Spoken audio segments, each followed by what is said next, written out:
आज आपण लक्षात घ्यायला पाहिजे की स्त्रिया जशा जशा जास्त इंडिपेंडंट होत चालल्या आहेत, अर्थार्जनाच्या दृष्टीने म्हणा किंवा वैचारिक म्हणा. अर्थार्जन अर्थात तुम्ही स्वतःचे स्वतः पैसे कमवायला लागलात की आपोआप वैचारिकरित्याही तुम्ही लिबरेटेड वाटतं तुम्हाला आणि तुम्ही कमवायला लागता.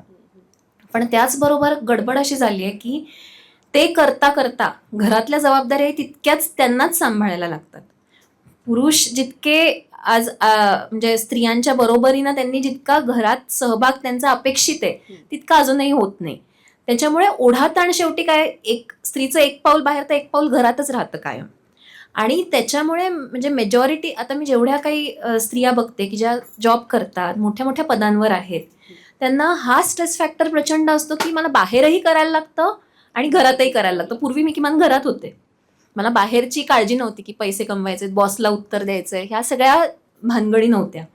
पण आज मला तेही करायला लागतं कारण मी एवढी शिकलेली आहे, मी घरी बसू शकत नाही, माझी डिग्री आहे, माझ्याकडे सगळं आहे, त्याच्यामुळे मला तेही करायचं आहे. म्हणजे त्याचबरोबर घरच्या ज्या रोजच्या दैनंदिन जबाबदाऱ्या आहेत, मुलांचं बघणं, स्वयंपाक करणं, घरातल्या जरी अगदी आपल्याकडे म्हणजे आपण मेड्स ठेवतो, आपल्याला डेलिगेट करता येतात कामं, पण तरी जे काही प्लॅनिंग करणं आहे घराचं तेही तितकंसं सोपं नसतं. संपूर्ण व्हिडिओ पाहण्यासाठी स्मार्ट मराठीच्या YouTube चॅनेलला नक्की व्हिजिट करा.